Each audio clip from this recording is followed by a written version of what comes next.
Roundin Third is another yearling boar that was fared last January. He's a nuclear war on the rocks, alias 1064. If you're not familiar with on the rocks side of his pedigree, on the rocks was a boar that I'd raised about 7 years ago that was way ahead of his time in terms of foot size, bone, and looseness of skeleton and flexibility. Roundin Third is a very unique combination of many positive traits in a stress negative package. And I guess looking at him, it's just amazing that he's as stout and as wide skulled as he is, big jawed, still long and extended there in his neck. He's heavy structured, he's big footed,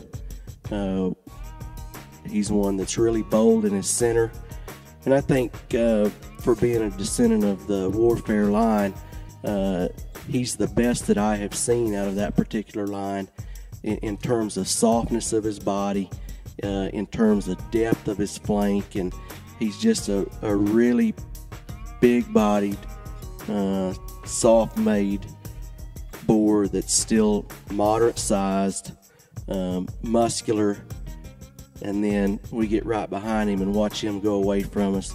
He is as impressive as any you'll see in terms of not only having a massive kind of hip in him, but the height and the width of his pins, the way he carries that muscle all the way down to his hock, and then he never misses a step. He hits his track.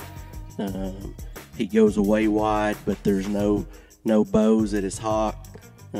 He's really square where his foot hits the ground. I think that there's just so many good things that he can do.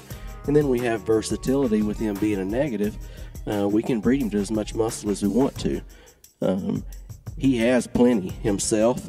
If you're a firm believer in making negative hogs, then he's got a lot for a negative. But if you want to swing for the fences and breed him to some of those carrier sows that really have a lot of muscle, I don't think he's going to hurt you there a bit. So really high on this boar, and the first pigs out of him have not let us down at all. They're good looking, and he stamped that same kind of design and stoutness and style that he has in his pigs.